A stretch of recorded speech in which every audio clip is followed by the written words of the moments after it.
మెదక్ జిల్లా నార్సింగి మండలంలో ఏకదాటిగా కురుస్తున్న భారీ వర్షాలతో మండలంలో ఏర్పడ్డ విపత్కర పరిస్థితుల్లో యుద్ధ సైనికులుగా పనిచేసిన మండల అధికారులు, మండల యువకులు, బీజేపీ నాయకులకు మెదక్ ఎంపీ రఘునందన్ రావు అభినందించారు. గురువారం మండలంలో ఎంపీ రఘునందన్ రావు పర్యటించి వల్లభాపూర్ వద్ద జాతీయ రహదారి 44పై నార్సింగి మీర్జాపల్లి రోడ్డు వరద ఉధృతి, నీట మునిగిన ఇసుక మెటలుగా మారిన పంట పొలాలు సందర్శించారు. ఈ సందర్భంగా రఘునందన్ రావు మాట్లాడుతూ గత 2 రోజులుగా ఏకదాటిగా కురుస్తున్న అతి భారీ వర్షాలకు రోడ్లు తెగడంతో పాటు పంట పొలాల్లో పంట నీట మునగడంతో పాటు వరదకు వచ్చిన ఇసుక పొలాల్లో మేటలు వేసిందని, రెవెన్యూ, వ్యవసాయ అధికారుల ప్రాథమిక అంచనాల మేరకు ఒక నార్సింగి మండలంలోనే 260 ఎకరాల్లో పంట నష్టం జరిగిందన్నారు. మండల కేంద్రంలోని ఫ్లైఓవర్ దగ్గర జాతీయ రహదారి 44పై వరద నీటి ప్రవాహానికి కట్టిన కల్వర్టు చిన్నగా ఉండడం, నీటి ఉధృతి ఎక్కువగా ఉండడంతో రోడ్డు తెగి రహదారిపై ప్రయాణించే వాహనాల రాకపోకలకు అంతరాయం ఏర్పడిందన్నారు. పోలీస్, రెవెన్యూ అధికారులతో పాటు మండల యువత, బీజేపీ నాయకులు కలిసికట్టుగా సమస్యలు పరిష్కరించారని, ఇది హర్షించదగ్గ విషయమని వారికి ప్రత్యేకంగా అభినందించారు. మరో 24 గంటలు వర్షాలు ఉన్నాయన్న హెచ్చరికల నేపథ్యంలో ప్రజలు, రైతులు అప్రమత్తంగా ఉండాలని, అనవసర ప్రయాణాలు మానుకోవాలన్నారు.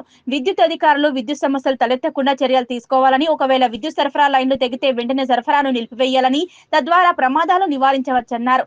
మండలంలో ఇల్లు కులాయన్న విషయం తన దృష్టికి వచ్చిందని, రెవెన్యూ శాఖ అధికారులతో చర్చించి వారికి నష్టపరిహారం అందేలా చర్యలు తీసుకుంటామన్నారు. పూరిపాకలు, గుడిసెలు, పెంకుటిలలో ఉన్న వారిని రెవెన్యూ అధికారులు స్లాబ్ ఇండ్లలో కమ్యూనిటీ హాళ్లకు తరలించాలని, కురుస్తున్న వర్షాలకు ఇండ్లు కూలిపోతే నష్టం వాటిల్లుతుందన్నారు. ఉదయం కేంద్ర మంత్రి రాజ్నాథ్ సింగ్ బీజేపీ తెలంగాణ ఎంపీలతో రాష్ట్ర పరిస్థితులపై చర్చించారని, కేంద్ర ప్రభుత్వం తరపున కూడా ఆదుకునేందుకు ప్రయత్నిస్తామన్నారు. బీజేపీ నేతలు క్షేత్రస్థాయిలోనే ఉండాలని పార్టీ జాతీయ అధ్యక్షుడు జేపీ నడ్డా ఆదేశించారని, పార్టీ నేతలు క్షేత్రస్థాయిలో ఉండి ప్రజలకు అండగా ఉండాలన్నారు. ఈ కార్యక్రమంలో స్థానిక తహసీల్దార్ Grace Bai, SI Bheemari Srujana, MPDO Anand, PR AE Abhinav, irrigation AE Sai Kiran, incharge మండల వ్యవసాయ అధికారి హరిప్రసాద్, విస్తరణ అధికారులు విజృంభణ, దివ్య, నార్సింగి ఈఓ నాగభూషణం, బీజేపీ నాయకులు పాల్గొన్నారు. మెదక్ జిల్లాలోని వివిధ మండలాల్లో కురుస్తున్నటువంటి అతి భారీ వర్షాల వల్ల రోడ్లు తెగిపోవడంతో పాటు పంట పొలాల లోపల వాగులలో వచ్చినటువంటి ఇసుక మేట వేయడం జరిగింది. ఒక నార్సింగి మండలంలోనే సుమారు 260 ఎకరాల్లో ఇప్పటికీ ప్రాథమికంగా వ్యవసాయ మరియు రెవెన్యూ అధికారులు వేసినటువంటి అంచనా ప్రకారం సుమారు 260 ఎకరాల వరకు రైతన్నలు నష్టపోయినట్టు తెలుస్తూ ఉంది. అంతేకాకుండా జాతీయ రహదారి హైదరాబాద్ నుంచి, నిజామాబాద్ నుంచి పైకి వెళ్ళేటువంటి జాతీయ రహదారి ఏదైతుందో ఆ జాతీయ రహదారికి నార్సింగి ఫ్లైఓవర్ సమీపం లోపల రోడ్డు కింద కట్టినటువంటి చిన్న కల్వర్ట్ల వల్ల నీటి ప్రవాహం వేగాన్ని తట్టుకోలేక రోడ్డు అంతా కోసుకుపోయి కట్ అయ్యి ప్యాసింజర్స్కి కొంచెం ఇబ్బందికరమైనటువంటి పరిస్థితులు ఏర్పడ్డాయి. నిన్న సాయంత్రం నుంచి నార్సింగి ప్రాంతానికి సంబంధించినటువంటి revenue, police, Bharatiya Janata party నాయకులు, గ్రామంలో ఉన్నటువంటి యువకులు అందరూ కష్టపడి ప్రజలకి నష్టం జరగకుండా ఉండేందుకు కష్టపడతా ఉన్నారు. ఈ సందర్భంగా ఈ నార్సింగి చుట్టుపక్కల ఉన్నటువంటి యువకుల్ని నేను ఈ సందర్భంగా ప్రత్యేకంగా అభినందిస్తా ఉన్నాను. ఎందుకంటే ఒక కారు నీళ్ళలో కొట్టుకుపోతున్న సందర్భం లోపల కారులో ఉన్నటువంటి వ్యక్తులందరినీ కూడా కాపాడి సాటి మనిషి కష్టంలో ఉంటే ఎట్లా నిలబడాలనే విషయం లోపల సహాయపడినందుకు నార్సింగి పట్టణ పరిసర ప్రాంతాల్లో ఉండేటువంటి యువకులందరినీ కూడా ఈ సందర్భంగా నేను ప్రత్యేకంగా అభినందిస్తూ, రానున్న 24 గంటలు కూడా వర్షం పరిస్థితి ఇంకా కంటిన్యూ అయ్యేటట్టు కనబడుతూ ఉంది. కాబట్టి కొంచెం ప్రజలు, రైతన్నలు అప్రమత్తంగా ఉండాల్సిందిగా విజ్ఞప్తి చేస్తూ ఉన్నాం. విద్యుత్ శాఖ అధికారులు కూడా ఎక్కడైనా కరెంటు వైర్లు తెగిపడితే వెంటనే దాన్ని డిస్కనెక్ట్ చేయకపోతే కరెంటు షాక్ ఇతరత్ర నష్టాలు జరుగుతాయి. కాబట్టి దయచేసి అవసరం లేదు అనుకుంటే ఇంట్లోంచి బయటికి రావద్దు.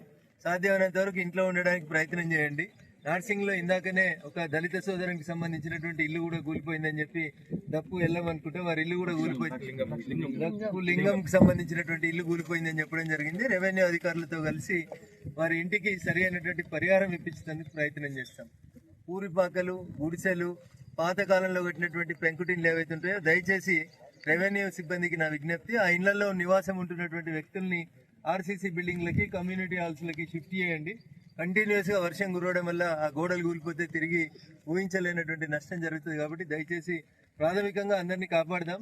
తర్వాత నష్టపరిహారం ఎట్లిపోయాలి, ఎవరెవరికి ఏ రకంగా ఆదుకోవాలనే విషయం లోపల ఖచ్చితంగా మాట్లాడతాం. ఉదయం రాజ్నాథ్ సింగ్ గారు మా ఎంపీలందరితో మాట్లాడినారు. భారత ప్రభుత్వం తరఫున ఖచ్చితంగా అండగా నిలబడతామని చెప్పినారు. ఫీల్డ్లో ఉండమని చెప్పినారు.